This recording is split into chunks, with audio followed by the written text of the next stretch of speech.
반갑습니다. 스케치TV입니다. 오늘은 감기에 좋은 약초들로 준비를 했습니다.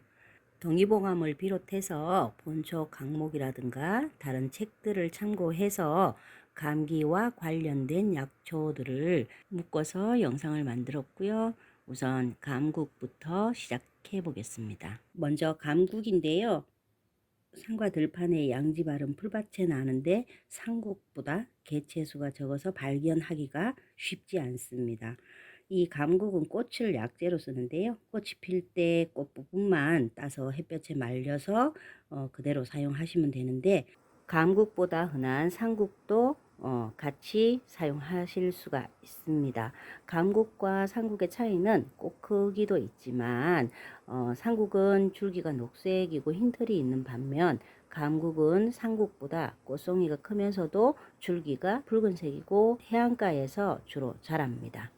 다음은 강홀이라고도 불리는 강활인데요. 강활은 산골짜기 계곡 주변에서 자랍니다.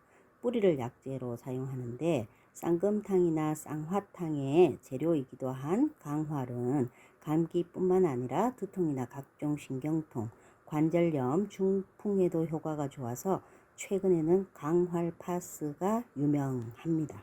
쇠냉이라고도 하는 개간냉이는 습기가 많은 풀밭이나 밭둑 주변의 양지 바른 곳에서 자랍니다. 꽃을 포함한 모든 부분을 약재로 사용하고요. 감기 외에도 생리가 멈추었을 때나 살갗에 물집이 돋는 증세를 치료하기 위해 사용했습니다. 이 개간냉이는 김치를 담글 때 조금 섞으면 독특한 맛이 나는 것으로도 유명하죠.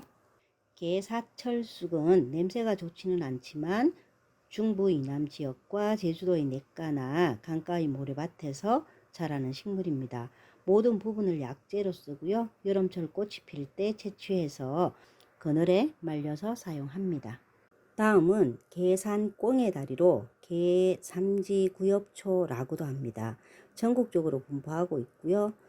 산의 양지 쪽 풀밭에서 만날 수 있습니다. 뿌리와 뿌리 줄기를 약재로 쓰는데 꽁의 다리, 긴잎 꽁의 다리, 조음 꽁의 다리도 함께 사용합니다. 잎과 씨에는 청산을 분리하는 배당체가 함유되어 있고요. 감기 외에 악성 종기에도 사용하지만 봄철 새순을 나물로 이용할 때는 유독 식물이기 때문에 데친 후에 2-3일 잘 우려내셔야 합니다. 갯기름나물은 미역방풍, 목단방풍이라고도 부르는데요. 제주도와 울릉도를 비롯한 남쪽의 따뜻한 해변에 분포하는데 바위 틈에서 자랍니다. 뿌리를 약재로 쓰고요. 감기 외에 습진이 있을 때 달인물로 습진이 생긴 부위를 씻어내시면 됩니다. 갯향미나리라고도 하는 갯방풍 역시 감기에 좋은 약초인데요. 특히 폐에 열이 있어서 마른 기침이 나거나 기관지염 등에 좋습니다. 바닷가의 모래땅에서 나고요. 뿌리를 약재로 사용합니다. 저도 올해 고비를 많이 채취했었는데요. 고비는 산과 들판에서 자라는 식물로 봄철에는 새순을 묵나물로 만들어서 사용하고요. 뿌리 줄기는 약재로 사용합니다. 많은 양의 단백질과 카로틴, 비타민이 함유되어 있고요. 예전에는 촌충을 구제하기 위해 사용되기도 했다는 기록이 있습니다. 골든골나물은 여러 해 사리풀로 산과 들판의 양지 쪽에서 자랍니다. 뿌리를 포함한 모든 부분을 약재로 사용하고요. 맛이 매우 쓴 식물로 아랫배가 아프거나 출혈이 멈추지 않을 때도 사용할 수 있습니다. 광대수염은 산과 들의 다소 습한 땅에서 자라는데 뿌리를 포함한 모든 부분을 약재로 사용합니다. 꽃이 필 때 채취해서 그늘에서 말리는데 때로는 생풀을 이용하기도 합니다. 감기 외에 타박상이나 종기에는 생풀을 짓지어서 환부에 바르거나 말린 약재를 빻아서 가루로 만든 뒤 기름에 개어 환부에 바릅니다. 기름나물은 높이 90cm에 이르는 여러 해 사리풀로 산과 들판에 양지 바르고 약간 습한 땅에서 자랍니다. 뿌리를 약재로 쓰고요. 가을에 굴치해서 햇볕에 말려서 사용을 하는데요. 봄에 새수는 나물이나 생채로 먹을 수도 있는데 이 기름나물은 감기를 비롯해 중풍이나 신경통을 치료하는 약으로 사용하기도 합니다. 온몸에 털이 있는 긴 담배풀 역시 감기에 좋은 약초인데요. 산속 나무 그늘에서 자라고 있습니다. 전국적으로 분포하고요. 잎을 포함한 모든 부분을 약재로 쓰는데요. 꽃이 필 때 채취해서 햇볕에 말려 사용합니다. 감기를 포함한 대장염이나 악성 종양 등 여러 질환의 효능을 보이고 있고요. 어린 수는 나물이나 국거리로 활용을 하는데 맵고 쓴맛이 있기 때문에 데친 후 충분히 우려내어서 조리를 해야 합니다.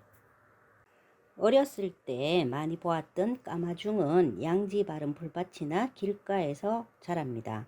열매를 포함한 모든 부분을 약재로 쓰고요.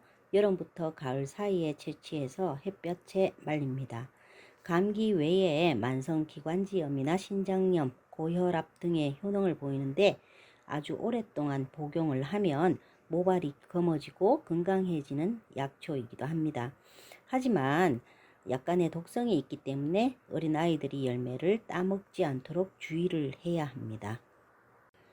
현삼과의 꼬리풀은 산의 양지 쪽 비탈의 풀밭에서 자랍니다.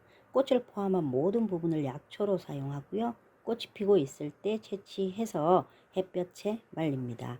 감기를 포함하여 천식, 기관지염, 중풍, 류머티스 등에도 효능을 보이고요.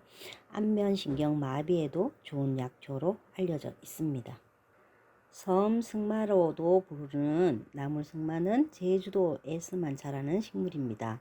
뿌리줄기를 약재로 사용하는데 승마, 눈빛승마, 개승마 등의 뿌리줄기도 함께 사용할 수 있습니다. 봄 또는 가을에 굴치하여 줄기와 잔뿌리를 따버리고 깨끗이 세척한 다음에 햇볕에 말리는데요. 감기 중 오한이나 두통, 인후염 등을 동반했을 때 좋습니다. 악성 종기나 종양 등에도 사용을 하는데요. 나물로 이용하기도 하는데요. 맛은 좋지만 알칼로이드 성분이 있을 수 있기 때문에 잘 우려내서 요리를 해야 합니다.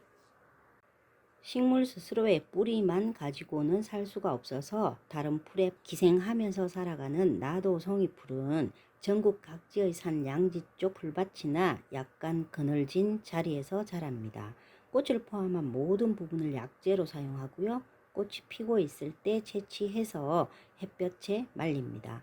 해열과 이뇨의 두 가지 효능을 가지고 있기 때문에 감기로 인한 열을 낮추는 데 사용을 하고요.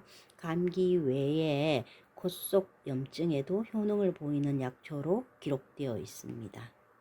가장자리에 날카로운 톱니를 가진 냉초는 경기도와 강원도 이북 땅에만 분포를 합니다. 모든 부분을 약재로 쓰고요. 털냉초나 시베리아 냉초도 함께 사용할 수 있습니다. 꽃이 필 때 채취해서 햇볕에 말리는데 플라본계의 루테올린이 함유되어 있는 것으로 알려져 있습니다. 감기 외에 근육통, 신경통 등에도 쓰고요. 각기병이나 뱀에 물렸을 때 외용약으로 사용하기도 합니다. 범의 귀과에 속하는 노루오줌은 전국 각지에 분포하고 산지의 약간 그늘에서 자랍니다. 꽃을 포함한 모든 부위를 약재로 쓰는데 뿌리는 별도로 적성마라 하여 위산 분비를 억제하고 궤양을 예방하여 위장약으로 사용하기도 합니다. 여름과 가을 사이에 채취하여 햇볕에 말려 두었다가 쓰고요. 뿌리는 가을에 굴취하여 사용을 합니다. 꽃과 잎, 줄기를 소승마라고 하여 열을 내리고 가래를 없애주는 용도로 사용을 하고요. 뿌리, 즉 적성마는 위장약 외에 진통 및 어혈 제거, 간 보호를 위한 약재로 활용을 한다는 기록이 있습니다. 전국 각지 산에서 자라는 노린재 나무는 가지와 뿌리를 각기 별도의 약재로 쓰는데요. 언제든 채취가 가능합니다. 가지는 설사, 이질, 옴, 화상, 외상, 출혈 등에 사용을 하고요. 뿌리는 감기로 인한 열을 내리는 데 효능을 보이는데요. 특히 학질에 좋다고 합니다. 저녁에 해질 무렵 꽃이 피었다가 다음날 아침 해가 뜨면 시들어 버리는 달맞이꽃은 본래 남미 지방에서 나는 뿌리였는데요. 현재는 전국적으로 널리 퍼져 있습니다. 양지 바른 뚝길에서 자라고요. 월화향이라는 생략명을 가진 뿌리를 약재로 사용을 합니다. 가을에 굴치하여 햇볕에 말리고요. 해열과 소염에 효능이 있어서 감기 외에 인후염이나 기관지염 등에 씁니다. 그리고 피부염에도 좋다고 알려져 있고요. 근래에 들어와서는 고혈압이나 비만증 등의 달맞이 꽃의 씨앗이 좋다는 이야기가 있어서 인기를 얻고 있는 식물입니다. 전국의 들판이나 숲 가장자리 양지 바른 곳에서 자라는 댕댕이 덩굴은 뿌리를 약재로 사용을 하는데요. 봄이나 가을에 굴치하여 거친 껍질을 벗긴 뒤에 햇볕에 말려서 씁니다.